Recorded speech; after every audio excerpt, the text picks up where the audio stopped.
Merci beaucoup Gilles pour cette introduction.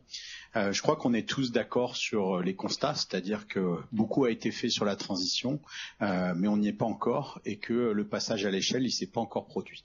Et moi, ça fait 30 ans que je suis engagé dans la transition écologique et surtout énergétique. Et la réflexion que je vais vous partager maintenant, c'est une réflexion qui est née au moment du Covid il y a à peu près 5 ans. On était dans ce moment tous un peu bloqués les uns chez les autres chez nous.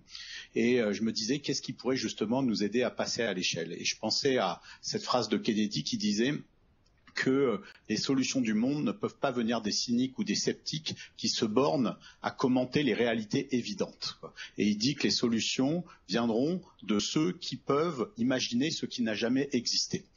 Et ça me fait penser un peu à l'alchimie. On est dans une phase, si on comparait, qui est la phase de l'œuvre noire. Et dans l'œuvre noire, il s'agit de séparer l'épais du subtil, c'est-à-dire de voir dans cette espèce de putréfaction du monde auquel on assiste, qu'est-ce qui est en train d'émerger, qu'est-ce qui est en train de naître, quelle est la créature qui, vers laquelle la métamorphose se va.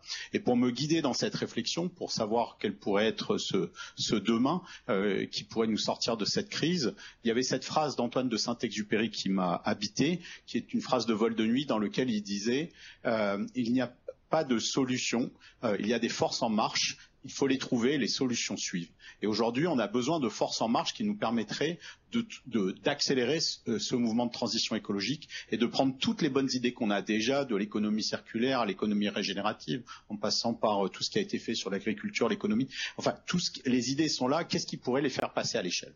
Et en regardant quelles sont les forces des forces en marche les plus puissantes et en dézoomant dans le temps et dans l'espace, j'ai réfléchi à la condition humaine et pas juste regarder l'année 2025, mais dézoomer en réfléchissant sur le problème,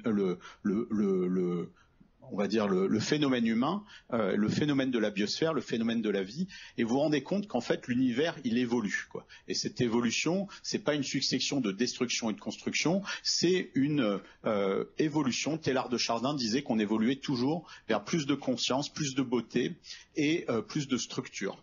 Et au départ, on avait des structures très faibles, c'est-à-dire l'univers c'était un tas de billes, des particules élémentaires qui se sont alliées en atomes, qui se sont alliées en molécules, qui se sont alliées en réactions chimiques pour faire des êtres vivants, qu'on formait des premières cellules. Des premières cellules, on a fait des êtres multicellulaires que nous sommes. Vous êtes tous dans cette salle, 30 000 milliards de cellules.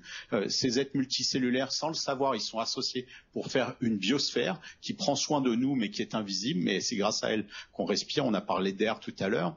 Et en regardant en fait cette évolution, je me posais la question de savoir quelle était la place du phénomène humain. Vous avez beaucoup de gens qui disent que l'humanité est un cancer, qu'elle n'avait pas été voulue. Mais moi, je trouve que tout est tellement magnifique dans l'univers, tout est à sa place, il doit y avoir un rôle autre que celui-là. Et quand on regarde en fait ces mouvements, en fait on se rend compte que qu'est-ce qui crée des structures d'ordre supérieur toujours dans le mouvement de la vie, ce sont des forces d'union et d'élévation. Et aujourd'hui, l'humanité, tu en parlais pour les autistes, elle est un peu éparpillée. C'est-à-dire qu'on est 8 milliards d'humains éparpillés. Et la proposition, l'idée, c'est que l'humanité puisse faire un et former un collectif uni planétaire, uni dans la diversité, une espèce de méta-créature biologique. Et cette créature biologique, qui n'a aujourd'hui pas conscience d'elle-même, elle pourrait être symbolisée par la figure du Petit Prince d'Antoine de Saint-Exupéry, qui est un grand humain seul sur sa planète. Et en fait, ce grand humain, Saint-Exupéry, il y a un certain nombre de textes où il montre que le Petit Prince pourrait être la représentation, en mathématiques on appelle ça l'attracteur étrange, vers lequel l'humanité pourrait aller. Et cette humanité, au lieu d'être un cancer de la biosphère, elle pourrait être en fait un organe de la biosphère, c'est-à-dire répondre à des fonctions physiologiques vis-à-vis du vivant.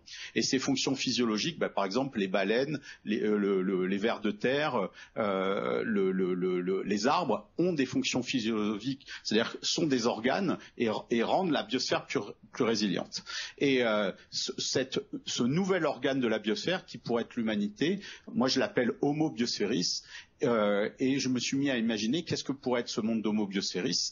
Et à un moment donné, dans mes réflexions, je me suis dit ce monde il est tellement lointain de ce que l'on vit aujourd'hui, la réalité géopolitique entre la Chine, les États-Unis, l'IA, enfin toutes les choses dont on a parlé aujourd'hui. Comment on passe, je dirais, de cette utopie d'une humanité unie du monde totalement éparpillé que l'on a aujourd'hui.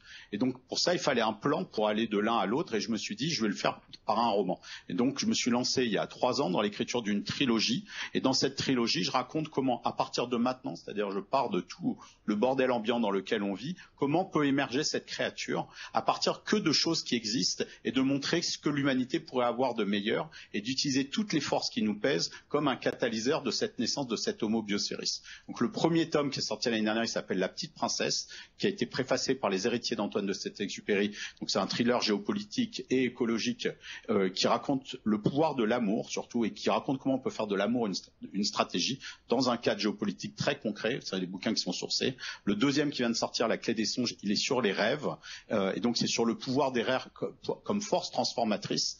Et pour que ce rêve soit concret, on a lancé au même moment que le roman la semaine dernière, là tu étais au lancement à Plantation à Paris, on a lancé un projet avec une ONG que je dirige qui s'appelle One Home. Et One Home, la promesse de cette ONG, c'est onehome.org, c'est que tout le monde puisse tomber amoureux de la Terre comme les astronautes quand ils voient la Terre depuis l'espace. Et on a lancé un rêve, un objectif concret qui est que dans 100 pays, One Home soit montré avant la fin de 2025.